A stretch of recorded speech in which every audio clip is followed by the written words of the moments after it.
ఏం పేరు సార్ మీ పేరు? నా పేరు తురపాటి వెంకటేశ్వర్లు అండి. వెంకటేశ్వర గారు. సార్ ఇప్పుడు తెలంగాణ రాష్ట్రంలో మున్సిపల్ ఎలక్షన్స్ జరుగుతున్నాయి. సో మరి ఇప్పుడు తొర్రూరు పట్టణంలో ఇక్కడ ఎన్ని సార్ వార్డులు మొత్తం? ఇక్కడ మొత్తం తొర్రూరులో 16 వార్డులు ఉన్నాయండి. 16లో మీది ఏ వార్డు సార్? 4వ వార్డు అండి. ఇదే వార్డు అయితే. సార్ ఏంటి సార్ మరి ఇక్కడ ఏ పార్టీకి అవకాశం ఉంది, ఎవరు గెలిచే అవకాశం ఉంది? అవకాశము డబ్బు లేకుండా గెలవాలంటున్నామో మంచి వ్యక్తిని ఎన్నుకుంటారు, ఒక మంచి నాయకునే ఎన్నుకుంటారు. డబ్బుకు ఆశపడ్డారు అనుకో 35 సంవత్సరాల కాంచి ఎలా ఉన్నదో మన బతుకులు అలాగనే ఉంటాయి, సూపర్ చెప్పారా? మారవు. ఎందుకంటే ఒక మంచి నాయకుడు రావాలి అంటే ప్రజలు సహకరించాలి. ఇక మంచి నాయకుడు వద్దు డబ్బే కావాలంటే మంచి నాయకుడు ఇంకా మళ్ళీ రాడు. రావాలన్న వానికి ఉద్దేశం కాడు. మంచి వానికి వెనక డబ్బు ఉండదు, చెడ్డ వాళ్ళకి అందరికి డబ్బు ఉంటుంది.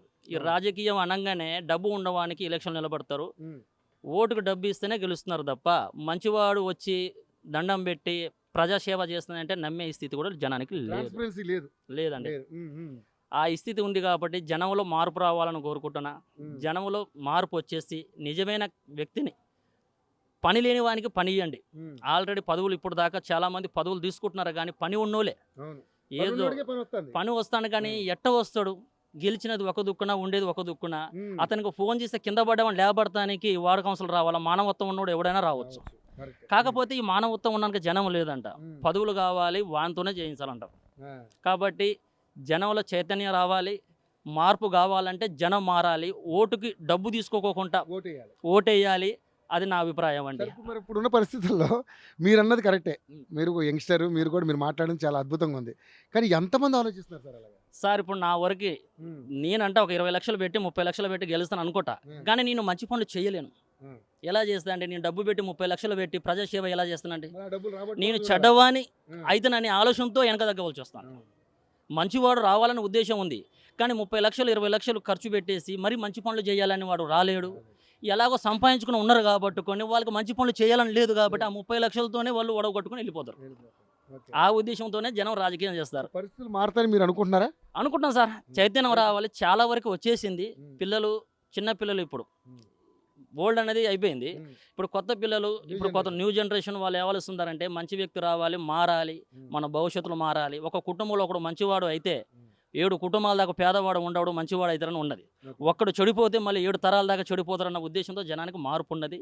కంపల్సరీగా మంచివారిని ఆలోచించి ఎన్నుకుంటేనే కరెక్ట్గా ఉంటుందండి. సరే, ఓకే. మరి ఇప్పుడు మీ వార్డులో ఎవరు మంచి వాళ్ళు అనుకుంటున్నారు? 3 పార్టీలు ఉన్నాయి. మంచి పార్టీలు అనేది సార్ క్యాండిడేట్ని చూసి మంచి అనేది ఇప్పుడు మనం అనలేవు. మంచి జనానికి తెలుసు.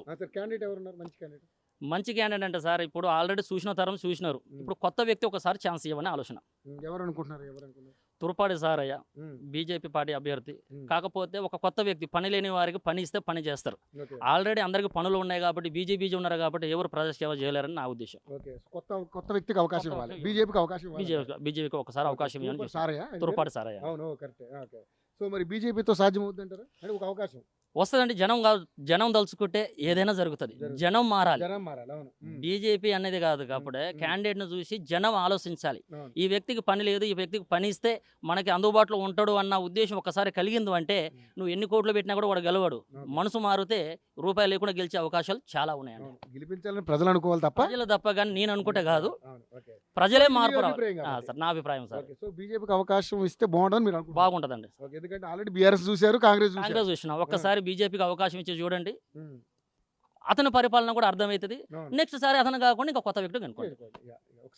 ఒక్కసారి ఎన్ని గెలిచే అవకాశం ఉందనుకుంటారు? 16 ఇక్కడ బీజేపీ. నా అభిప్రాయం బాగడదు సార్. నిజాయితీగా గెలవాలంటే ఒక 8 ఓట్లు 9 ఓట్లు గెలవచ్చు. జనం తలుచుకుంటే ఈ జనం మీద ఆధారం పడి ఉంది. వాళ్ళ మనసులో ఏమున్నదో సర్వే చేస్తే జనం మీద ఆధారపడి ఉంది. అట్ ద సేమ్ టైం ఇప్పుడు బీఆర్ఎస్ పార్టీ కొంచెం డబ్బులున్న పార్టీ, కాంగ్రెస్ పార్టీ అధికారంలో ఉన్న పార్టీ, బీజేపీ కూడా పర్లేదు సెంట్రల్లో అధికారంలో ఉన్న పార్టీ. కానీ ముగ్గురు దగ్గర డబ్బులు ఉన్నాయి. కాకపోతే ఇక్కడ మరి డబ్బులకి, ప్రలోభాలకి లోనయ్యి ప్రజలు ఎటువైపు ఉంటారనేది ఎవరు గెస్ చేయలేరు. సో ఏమంటారు సార్? ఇప్పుడు చాలా మంది డబుల్ బెడ్రూమ్ ఇస్తారంటారు. ఆ ఉన్నాయి కొన్ని బెడ్రూమ్లు సార్. ఈ ఇంతమందికి తొర్రూరు చుట్టూ అందరికి పంచాలంటే ఎక్కడ వస్తాయి? మరి అది పంచేది ఏముందో ముందు పంచేస్తే జనంలో ఒక అభిమానం. 400 మందికి ఇచ్చారనుకోండి, 800 హట్ అవుతారు కదా సార్. సార్ ఉన్న కాడికి ఇచ్చేసినా కూడా ఇప్పుడు లాస్ట్ ఎలక్షన్లలో మీకు డబుల్ బెడ్రూమ్ ఇస్తాం, ఇది చేస్తాం, 35 సంవత్సరాల కంటే ఏం చేయండి, ఈ తీగలు తీసేస్తాం, ఈ చెత్త కుప్ప తీసేస్తాం, డ్రైనేజీలు చేస్తాం అని అంటారు సార్. మరి 35 ఏళ్ళ కంటే అన్ని పరిపాలన మీయే కదా, మరి అప్పుడు చేయొచ్చు కదా.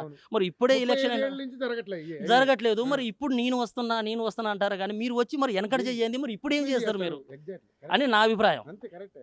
నిజంగా నా 400 మంది కన్నా ఇస్తే వాళ్ళని లబ్ధి పొందుతారు. వాళ్ళని సంతోషపడకూడదు, లేని వారికి సర్వే చేసేసి లేని వారికి ఇచ్చేయండి సార్. ఉమ్. కొంతమందికి అలా ఇలాగ బలుపుర పెట్టి నీకు ఇప్పిస్తా అని అందరు మబ్బులో పెట్టి తిప్పుతారు సార్, మైకంలో పెడతారు సో కొన్ని ఇంద్రమిళ్ళు వస్తున్నాయంట కదా సార్ ఆల్రెడీ. సార్. ఆల్రెడీ వచ్చి ఉన్నాయి కదా, అవి వచ్చినాయని ఇచ్చేస్తే అయిపోవు కదా సార్, ఈ లొల్లి ఉండదు మనకి. పేదవారు ఆల్రెడీ కొట్టుకొని చేస్తారు, అనవసరంగా వేస్ట్ గా శిథిలావస్థలో పోయి ఘోరంగా ఉన్నాయి సార్. అక్కడ లాఠీ చార్జీలు కూడా చేశారంట, అక్కడ ఉన్న లాఠీ చార్జీలు కూడా చేసినారండి. జనం పోయి అలా ఉంటున్నా కూడా వచ్చినోడికి ఇచ్చేస్తే రెండో వాడు కూడా ఆశ పోతుంది కదా, అందరికి ఆశ పెట్టేసి కూడా ఓటు బ్యాంక్ రాజకీయమే, మళ్ళీ ఒకటికి ఇస్తే ఒకటి ఇవ్వలేదని ఫీలింగ్. అదే సార్, ఇప్పుడు పెట్టేసి మీకు ఇస్తాం, ఈ ఎలక్షన్ పోయిందంటే మళ్ళీ ఇస్తాం, మళ్ళీ వచ్చిన ఎలక్షన్లో వస్తే మళ్ళీ మీకు ఇస్తాం. అలాగని జనానికి కొంచెం ఆలోచించాలి. ఉచితంగా ఎప్పుడు ఆశించొద్దు. మీ కష్ట జీవితంలో మీరు బతుకుతున్నారు. నీ ఇంటి పన్ను కట్టాలంటే నువ్వే కడతాను, నల్ల పన్ను కట్టాలంటే నువ్వే కడతాను, నీ ఆధార్ కార్డు కావాలన్నా, నీ పాన్ కార్డు కావాలన్నా, జీఎస్టీ కట్టాలన్నా, ఐటీ కట్టాలన్నా, ప్రతి ఒక్క ఫుడ్తో సహా నీ కష్ట జీవితం నువ్వు బతుకుతావు. కాబట్టి ఈ రాజకీయాల మీద ఆధారం బట్టి ఉచితంగా ఆశించినంత వరకు మన బతుకులు ఇలాగనే ఉంటాయండి. 100% సార్. సో మార్పు రావాలంటారు. మార్పు 100% రావాలి. వచ్చిన రోజు నాడే జనం మారాలంటే లోపటి నుంచి నేను మారాలన్న ఉద్దేశం వచ్చిందంటే వాడు అలాగ ఉన్నాడు, వాంతును పోవద్దు ఎదుట వాంతుడు. నేను మారాలనుకుంటున్నా, ఫస్ట్ నేను మారుతా. నేను మారితే జనం మారుతారని ఉద్దేశం కానీ ఫస్ట్ నా కుటుంబం మారాలి. నేను ఎదుట మార్చేంత ఓపిక లేదు కాబట్టి ఫస్ట్ నేను మారాలి. మనతో మనతో స్టార్ట్ కావాలి sir. Right sir, thank you sir, thank you so much అండి, థ్యాంక్ యూ సో మచ్.